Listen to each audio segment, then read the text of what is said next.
right, in our last video, we converted our purchase order to a bill. So in this video, I want to walk you through how to actually pay your open bills to vendors. So if you go to the plus new icon in the vendors column, you can click on pay bills. And what this is going to do is it's going to pull up all of your current open bills that are unpaid. You can see here we'll have the payee that we can sort by. You can sort by reference number, due date, status. Actually, apparently status is the one column that we can't sort by.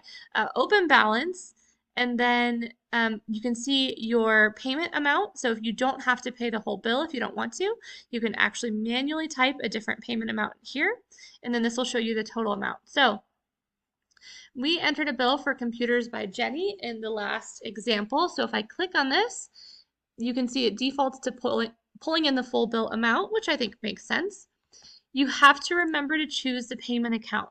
So if we're paying this out of our checking account, today's date, and we are going to put in our starting check number, you always want to make sure the starting check number actually matches what you are about to print. You can click print later if you just want to prepare the bills and you're not going to print them at this moment. All right, so we can then click all of the bills that we want to pay. So I'm just going to click all of them. It's going to show us the total amount, so we know how much our total is going to be coming out of our checking account in this case. And then again, it shows for each bill. If for some reason we didn't want to pay this whole bill, maybe for this one, there we go. Maybe for this bill, we only want to pay $200. Maybe we're disputing part of the charges, whatever it might be. So we can do that, and it updates here to say partial payment. Now, your options are to save and close, save, or save and print. And then here we have this option for schedule payments. If you want to do scheduled payments, you're going to have to do that in a real file, obviously. So in QuickBooks Online, we're using the sample company, so it's not going to work quite the same. So I'm going to just hit save here and print.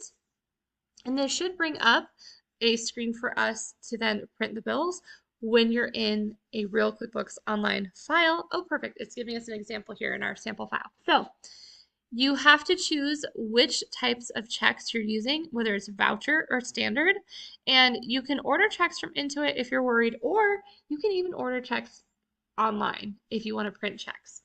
So when you're printing the checks, I always recommend that you do a sample.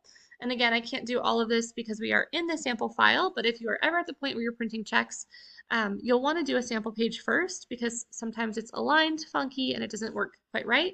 So after you've got everything lined up, you can just click yes, I'm finished with setup, and then it should take you to the next screen and allow you to actually choose your printer and print your checks and verify everything is okay.